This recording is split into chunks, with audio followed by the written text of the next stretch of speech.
South Africa has seen a sharp decline of its rand. How sensitive is the rand to external pressures? When South Africans go to sleep, the rand doesn't go to sleep. The rand continues to trade. So in economic terms, what the rand has actually experienced is what we would call a terms of trade shock, because the price of commodities have gone down.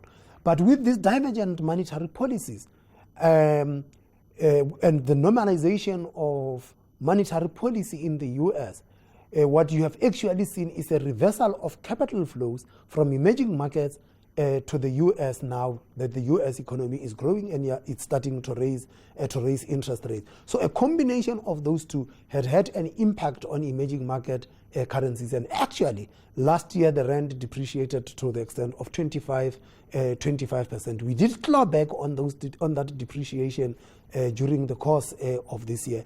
Starting 2014, we started tightening monetary policy to deal with the aftershock of the depreciation of the currency. And that then built an additional cushion. And lastly, what is the point of having a floating exchange rate if you can't use it? So we have allowed the exchange rate of the rand to depreciate because the exchange rate of the rand is determined by forces of demand and supply in the foreign exchange market. We have allowed the currency exchange rate of the rand to depreciate, and in so doing, it helped us to absorb the shock from these outflows. Economic policies of every nation can have a spillover effect. So in this respect, can we expect international coordination mechanism to play a bigger role?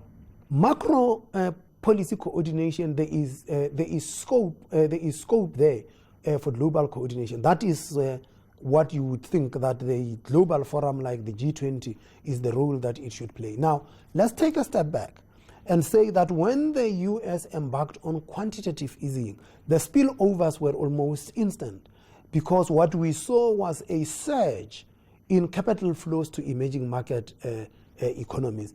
And what that surge meant was that the currencies of emerging markets started to appreciate.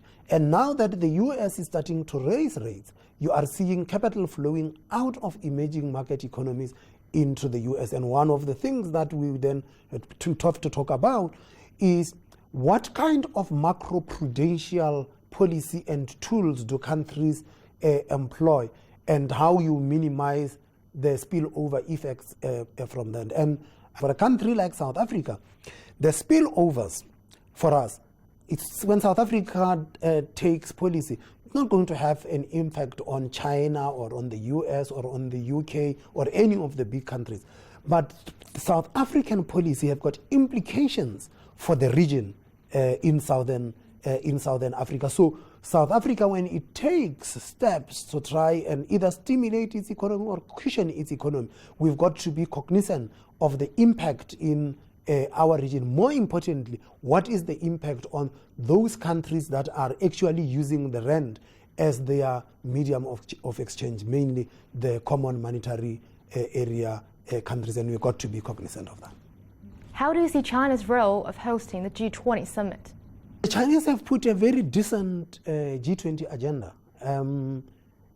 More importantly is that something that had fallen off the G20 agenda over the past 2 years, they have brought back, which has to do with the reform of the international financial architecture, including building global safety nets. So China is providing the leadership that is expected of a country with the economy the size of China. But also, besides the G20, let us also remember that China has got more bilateral swap lines with more countries than any of the other G20 member countries. So the agenda that China has put is it's a very decent agenda. It's a very ambitious agenda, and we will engage with that. And hopefully, when our leaders meet here in China later in the year, they will come with something that will give us a line of march.